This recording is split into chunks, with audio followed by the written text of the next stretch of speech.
So this week's video is my house. Yes, it is windy, and then yes, I am using my Osmo.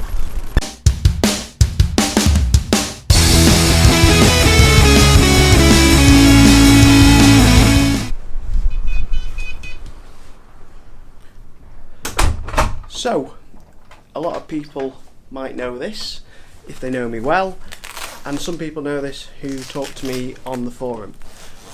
But I sold my old house because of electric cars, and in this video I'm going to explain why I did that. Now, a lot of people are going to think I'm absolutely crazy for selling a house, you know, just because electric cars exist. But I'm going to explain why, and why some people might also want to do the same, and why I think a lot of people are going to start doing the same now in the next few years.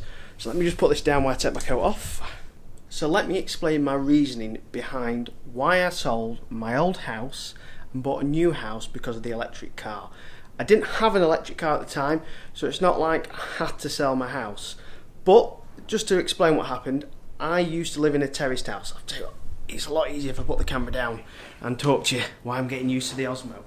So, I used to live in a terraced house with zero parking, and I mean zero parking. There was a bit of parking over the road, but nothing dedicated. It was street parking, and you couldn't always park there. Everyone had a car. It was a terrace. The old terrace house was built in 1898, so they were built before cars and parking were really an issue. And now you've got these terraced houses where there's 2, 3, 4 people with cars, and there's not enough parking space. So I couldn't always park outside my house. So parking was an issue. Regardless of if you have an electric car or not, it was an issue. Parking was an issue. But I being in the car trade, I can see the way the trends are going in the car trade, and I can see that everything is starting to move pure electric. So I've decided that I didn't want to get into the situation where I'm in a house with no parking, with no infrastructure locally, and nowhere to charge my car. Quiet, Tess. And nowhere to park my car. So because I had nowhere to park my car and nowhere to charge my car, I wanted to make a forward decision before the point was that I was stuck with a house with no parking and no infrastructure to charge my car. So I decided to put the house up on the market and try and sell it. I hadn't found a house at this point. I just wanted to sell my house, move out of it before I got to the point where I had, the point where everyone was trying to sell a house and it was a flood on the market and the house prices were high. I bought this house 3 years ago. I spent £60,000 doing it up. It was a lovely house. If I can find a Google image of what it looked like on the outside, I'll display it up here. Everything's backwards on the Osmo. I'll display the picture here of my old house and some pictures inside. I've definitely got pictures inside, so I'll definitely display them on here. And then the other thing I found that the house went up. I had a lot of money in it. I could sell the house for a good profit. Then they started building houses near where my girlfriend's parents live, which isn't too far from where we lived, literally a 5-minute car journey. My old house was 2 minutes walk from where I work. This house is now a 10-minute drive to where I work. So it's not out of the way, but I can't walk there anymore. So that was a bit of a pain. But I bought a brand new build, a new house, a new build estate. As you can probably tell, they were still building it. So when I took you round to the front at the start of the video, you might have saw that some of the houses are still being built and there's still scaffolding. It's a brand new estate. Being a new estate, I had the option to add extras to the house. Extra plug sockets, move plug sockets, extra light fittings, extra bits. I could add extras. Like a brand new car, you can add extras on a new car. You can add extras on a new house. You can add whatever you want. Now this house had parking. Main issue with my old house is it didn't have parking. So this house had parking. So obviously I bought this house for the ability that I could park my car there. Now, not only did it have parking, but it had a garage. So I thought, great, I've got a garage, I've got somewhere I can not only just park the car at night inside, I could leave it outside on a drive, I could put it in a garage. I mean, most people, guests in this country, fill their garages full of rubbish. But my garage is completely empty. It's got my lawnmower in, and that is about it. Now, as well as the lawnmower being in there, I decided to get some power fitted to the actual garage itself. And the reason I decided to, I'm just doing some lights because it's a bit dark in here, but the reason I decided to fit some power to the garage is so I could charge an electric car when I did get an electric car, because that was the main point of moving. I knew electric cars were coming. There was no point me buying the house with no power in the garage and then getting an electric car in 2 to 3 years' time and having to dig up my entire garden to fit an electrical cable, what the builder could do while the house was being built. So that's what I did. I paid the builder extra for power. I asked them for a quote for putting power to the garage, and they gave me a quote of 550 quid, which seemed extraordinarily expensive because I knew how much the cable cost and how much time it would take them to actually do it. But I thought I'd inquire and just double check what gauge of cable they were putting in, how much current and amps it could take, this cable. So I asked them, and they came back to me with 18 amps, which is just enough for a double socket. So obviously that wasn't going to be enough to charge my car. So then I had to go and do some research. I didn't know anything about electric cars, and I mean nothing. I didn't know anything about charging infrastructure or anything. So I started doing some research on what I needed to put in the garage to be able to charge the car, to be future-proofed against future electric cars and future charging technologies. So I rang a few electric charge companies and spoke to directors and stuff like that, and no one really could give me a definitive answer, but they basically told me that the highest power chargers they were fitting at the moment were 32 amp chargers. So I did some calculations, as you'll see there. It's really confusing when the camera's backwards. 32 amps, so I basically got a 32 amps for the charger. I thought a double socket's 18 amps, a light circuit is 6 amps, so I needed roughly about a 60-70 amp connection to the garage to be sort of safe. So I asked the builder for a 60 to 70 amp cable to be fitted to the garage. They said no. So I then asked them for 50 amps. They then came back and said no. So I said, well, what will you fit? And they said the most they'll fit is a 40 amp because the supply to the house is only 100 amp and they wouldn't fit more than that to the garage. Now, to me that seemed logical, but to be honest, they were just being, insert swear word, they were just being awkward, basically. They I don't understand why they wanted to do it, but they wouldn't do it, so I ended up going for the 40 that they suggested. Now, the calculations I've done are 40 will be okay. The very small chance that I'm going to blow the RCD fuse that protects the wire from my box in there to the box that goes to the garage. So I've got in fact, easier to show you.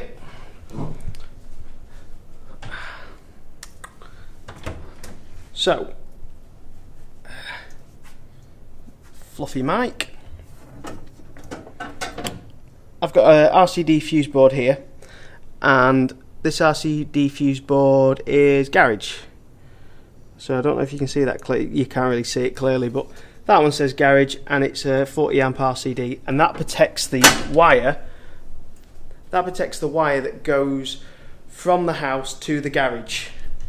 And then inside the garage, I have another RCD fuse board in there, and that other RCD fuse board protects the other circuits in the garage. So in the garage, I've actually got a picture of that one so I can display that one, and as you can see there is a light circuit, there is an 18 amp plug socket, and then there's a spare 32.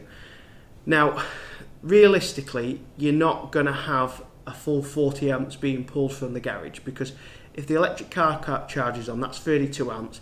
I've only got one bulb in there. It's an energy saving bulb. It's going to be using less than an amp, so that's 33 amps. If I then plug, say, a 12 volt battery charger in there for charging battery drills or any sort of small 12 volt battery, that's only going to be drawing about an amp. The only thing that draws high currents are tumble dryers, which is in that cupboard where I've just showed you there, washing machine, which is in the fully fit kitchen, and then a kettle. And I'm not being funny, but if I can't walk from my garage to my kitchen to boil a brew, then that's the least of my worries. So I've got no chance that I'm ever going to be putting anything in the garage that's going to sort of blow the fuse while the car's charging.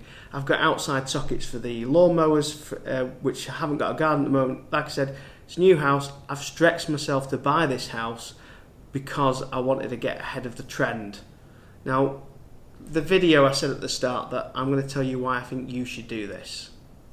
The reason I think you should sell your house and move to a house which can support charging infrastructure is eventually all these naysayers that say electric vehicles will not take off and they won't happen, they'll eventually have no choice, that they'll have to have an electric car. Governments are banning it, city centres are banning electric cars, so eventually they're going to have to give in and they're going to have to buy an electric car. Now, if they then suddenly realise that they need the house to charge the car because they haven't got time to charge at local infrastructure, big point here, you don't need a home charger. You do not need a home charger to run an electric car. It is a convenience thing. There is plenty of people that just charge at work. If you can charge at work, great. You do never need a home charger. If you can charge at a local supermarket when you do your local shopping on the week, you don't need a home charger. If you're lazy like me and my girlfriend and you value your time, then you need a home charger. I need a home charger because Laura works 6 days a week. I work 6 days a week.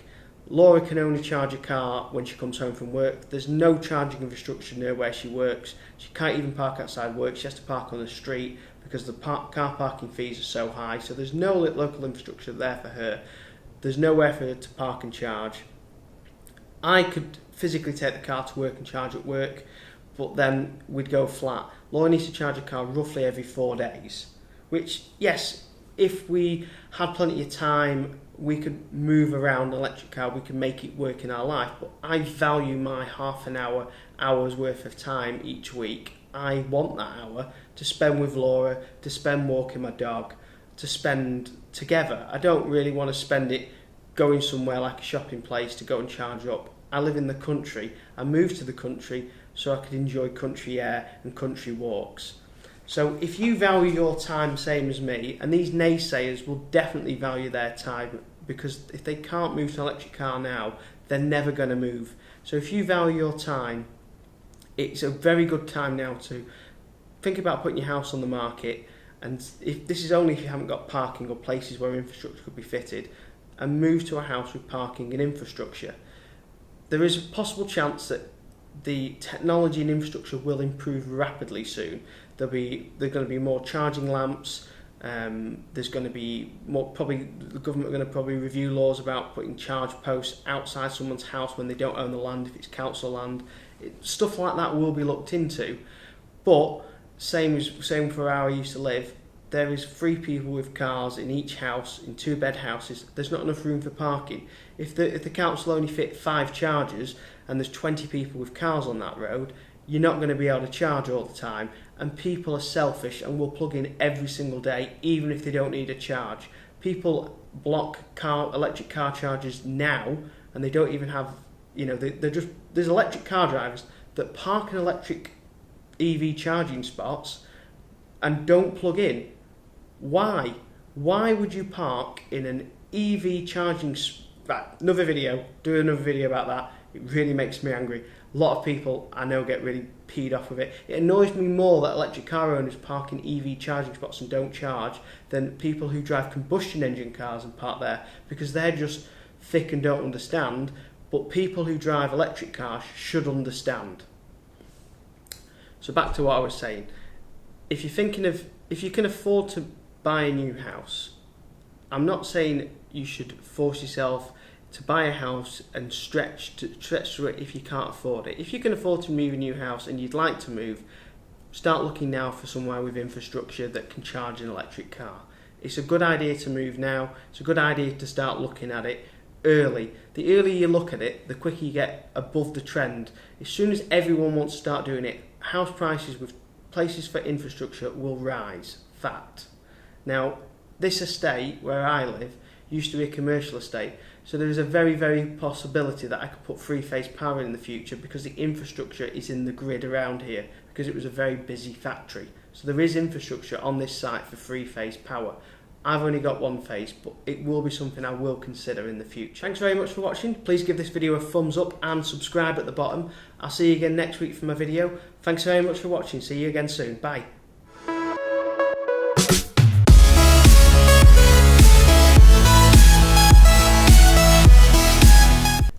bonus content, but I'll show you the house and the dog. So, this is the dog. This is cute little Tessie, who was barking near the start of the video, who looked absolutely terrified of the camera. And I think coming home now is Laura and the Zoe, because I heard the whiny noise of the Zoe. And she's not there.